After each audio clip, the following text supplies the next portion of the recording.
Hi, welcome back. I've decided that I'm definitely going to film today, even though I'm really not feeling terribly brilliant. I have no makeup on, apart from what's left from yesterday. I'm going to make something completely different today. We're going to make some autumn leaf bunting, because why not? So hi if you're new, welcome back if you've been here before, and hi to all my new subscribers. This is what I look like. Mostly all you see is these great big artist things. But if you came from the English paper piecing video, we'll be using the same fabrics because I really liked them. I've added in a few greens though. And again, if you're new, green's my favourite colour. So that's good.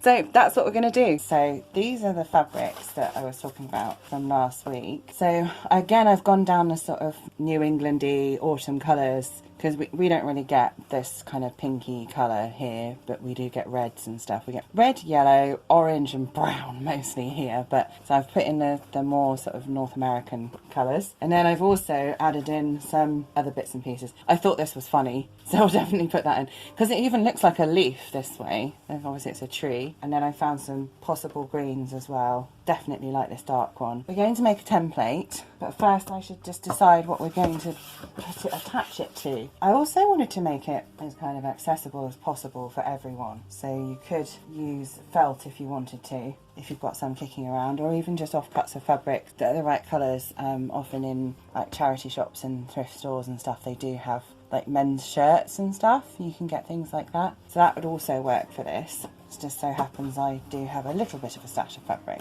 So possibly twine is an idea to attach them to. Don't know, not sure. Oh gosh, you've got to see this. This is my, don't judge me. This is my ribbon box. It does actually all go in a box because I do ribbon weaving as well. And periodically I sort it out and other people sort it out for me. But it's just, don't store your ribbon in a box because this is what will happen even if you're really organised. Now I like this brown, but it's quite short. Well, I suppose I could make a short one. But I did have a thought of using some, they charmingly call it rat tail.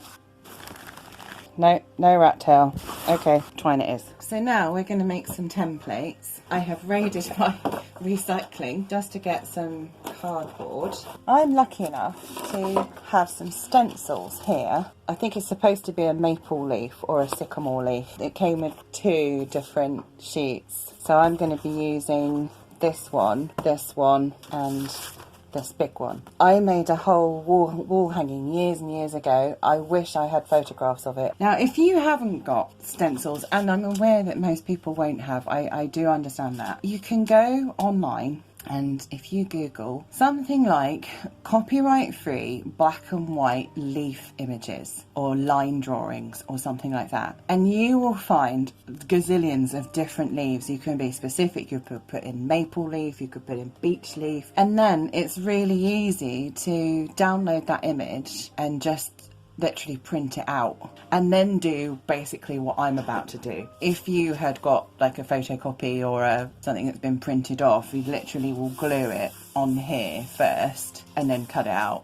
and then you've got your templates of different leaves. The other thing you could do is, if you don't have access to a computer, which I'm aware some people don't, you could actually go and gather leaves, and as long as they're reasonably flat, you could use them in exactly the same way and put them onto a piece of card and trace around them and then cut out your templates that way. So you could actually go from real leaves. There's my first one. I'm just going to join up these bits. So I'm just going to trace these others. Right, there's our leaves all done. So now just need to cut these out. If you have a cutting mat and an X-Acto knife or a craft knife or something, you can do it with that. I don't, honestly, I do not trust myself with unprotected blades today. I don't think that's a good combo. Okay, there's the first one. I think you get the idea. Pretty cool, isn't it? Definitely looks like a leaf. When it's out of fabric and of course it's stitched on like that, that'll give the illusion of the stalky bit, so I think it'll look okay. So I will go away and cut these out. Okay, I've cut out the templates. So we've got the 3 different leaves, so that's quite nice. The next thing is to choose a fabric, and I'm afraid, although it might end up as a no-sew, it's not going to be a no-iron. It's one of those times when you really do need to get the iron out. I really like this pink. I'd like a couple of small ones. I think I'll do 3s of each one. So if I see how big that is, yeah, so if I do a strip across there, that's what I'm gonna do. I could have done the whole square, but I think this is all I've got left and I want to save some for the quilt that I made in the other video. So, and then I'm going to use Bondaweb because I want to put fabric on the back. And I don't know if it's going to be the same fabric. So we're just gonna start with some Bondaweb on here. And I'm not using any tea towels or anything, so I'm gonna make sure that I don't go over. And if you haven't got Bondaweb, you could always use interfacing, but you'll have to interface both sides, because the reason why I'm doing this is I actually want the stiffness and the ease of attaching one fabric to another, because I think it's got to have a couple of layers of fabric, so it's got a bit of oomph to it. So now I'm just going to put this on one side, let it cool down. I won't peel it off and attach it to the other layer of fabric until it will actually be in leaf shapes. So I will actually cut out as many as I can get out of this and then choose what backing fabric to put them on. I think that's probably the best way. So I'm going to carry on ironing. I think you get the gist of it. If you've got a lot of colours like I have, you probably really don't need anything bigger than what I've just done. So each one, like this one's obviously an offcut from something, you know, I can just take maybe this section here and see what I can get out of it, and in that way it's going to be very interesting with lots of different colours, which is what I want, because I want it to look pretty. Okay.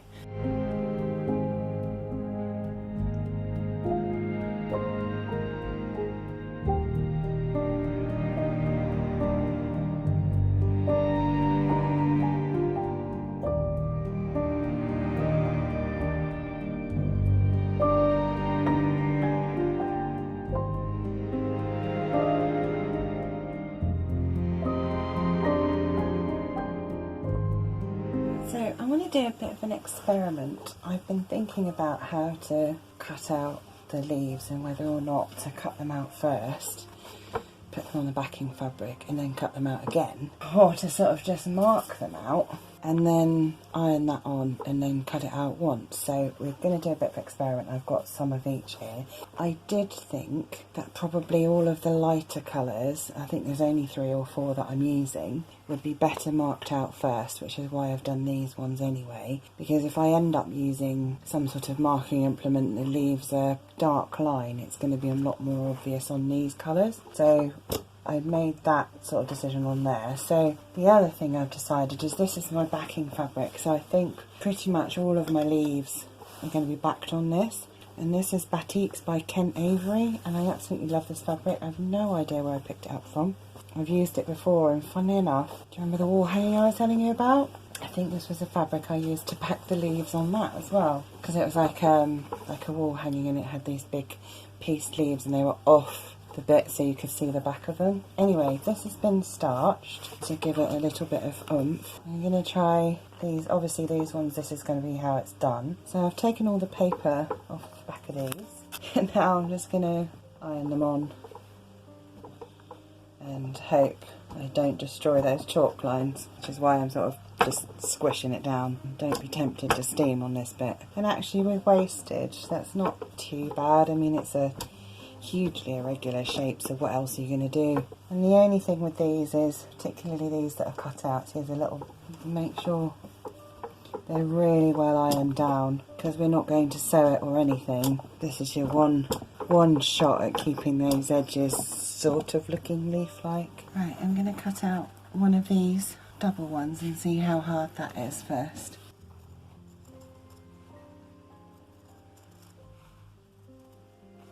And so far, it's not too bad. It's that thing of where the cutting through 2 layers is harder on the hands than cutting it out twice, and I actually think cutting it out twice is harder on the hands. I can see the chalk really well. There's my first leaf with the double-sided, so it's got that on the back and that on there. So it's got a little bit of firmness, but not a huge amount. Now, if I hold it just there, which is where it's going to be attached, you know, there's a little bit of drape. Hopefully, it's not all going to go like that. it might be with these bigger ones that it's better to stitch it in two places. We'll do an experiment later. But there's the first one, so the experiment went well. Actually, it is easier, I think, to cut out two pieces at the same time with a pair of scissors than to end up cutting it out twice. And I'm just about to cut out another one twice, so I'll put that on one side. So I've got to cut all the way around here and cut off all the excess. What I'm going to do is, you probably don't need to see me cutting out all of these things, and I'll tell you what, looking at this one, I'm not looking forward to, I mean, can you even see that clearly? But I'm going to go away and cut all these, but before I do, I'll just show you the other colours and pieces that I chose, so you can have an idea of the sort of colour. Oh, I should say that to camera. I did try and have a little think about the direction of stuff. Saw me earlier on when I was doing this yellowy orange. I had it one way around to start with, and then I remembered that there's actually a directional thing on it, and I think it reads more like a leaf that way. On prints and stuff, there's not really a huge amount you can do about it, but where it's like almost a geometric print, but with something like that, I thought that would look really good, and it does. I'm really happy with that one. So anyway, more fabrics. So that's what I've got, and I think I'm literally gonna choose 3 out of each sort of colour selection. So 3 greens, 3 rusts. I've already got the 3 orangey colours done, and then 3 pinks or reds or purples or whatever, because I don't want to do all of these today. I'm sure it'll be fine, and we'll be back. When you've cut out a good selection of leaves, it's time to put them on whatever you're using. So in this case, I'm using a piece of twine. Now, originally I had thought I was going to stitch them on this way, and this would act as like the stalk, which I think would be okay, but I would have to attach them at the top and the bottom, because otherwise they're going to move around, and on that size that's fine, but on this one I think it will just start to go floppy. So I've come up with like what I think is a better idea for what I want today, which is to use these 2 bits of the leaves and stitch those on and make actually like a proper bunting, and I think it'll look really, really effective. I'll just lie some of the bits down. Obviously I'm going to go away and play with this afterwards to make it really lovely. I mean, what you could do is you could start to attach bits like this, a little bit of overlapping, and I think it'll look really pretty. I'm actually really pleased with this, how it's coming together now. I wasn't sure at one point when I realised how big and floppy these were. If you haven't got any twine and you haven't got any fabric, you can do this out of paper. Cut out your leaf shapes, just out of, I don't know, old books, sheet music, whatever, and you can stitch through them on the machine. And in fact, we could do that with this. We could just stitch down each one, keep sewing, and then stitch it all together that way. But for today, I want to do it this way. I've got so many leaves cut out, I may well be doing all the versions. But you can see really quickly how interesting it starts to get. I'm going to definitely cut out some more of these small ones if I make this much longer. I haven't cut the twine off at all, I've left it. That gives you an idea of what it'll look like. Quite pretty, isn't it? And then obviously this part will hang up. So I think I'm going to find some thread, probably in, I was going to say in these colours, but that's going to be a heck of a faff. I might just go for brown. I could use glue. I think it'd be better stitched. Right, I will go and have a think about how to attach these. I think sewing's probably the winner, because I'm too impatient for glue. I'm a bit rubbish with it. So I'll go and find a needle and thread. So this is the first bit. I found some thread. It's a sort of similar colour to the twine. Doesn't look it on camera, but it is. And then I started stitching it on, and it actually looks really, really cute. I love it. And what I've done is I've just done like a little stitch just holding it in place. I think it's okay that you can see it. Honestly, I don't know what colour you would use instead. I think it just adds to the sort of homemadeness. So there's the pink one. Could use brown. I could colour in the thread afterwards with alcohol markers if I want to, but definitely thread for the way to go as far as I'm concerned. You can see how cute that's going to look when it's hanging up as sort of bunting. Looks like the leaves are falling. So I will do some more, and actually this bit is so quick. It's probably been about, I don't know, 10 minutes, and a lot of that was spent looking for the thread to put these bits together. And you can see fairly easily how you can overlap things if you want to make it a bit more sturdy. So I could put a stitch in here, I could put another leaf on here if I want to. You know, you can just keep building it up. That's my little foray into autumn leaves and a bit of autumn colour to cheer you up, and use up some bits and pieces of fabric and just make a thing. I think it's really cute. I have so many leaves sitting here and I still have loads more to cut out. I hope you enjoyed it, and this is what it looks like.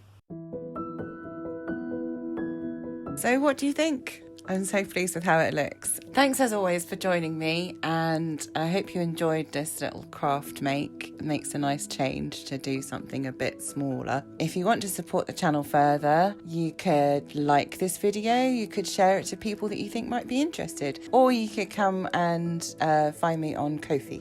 Okay, bye!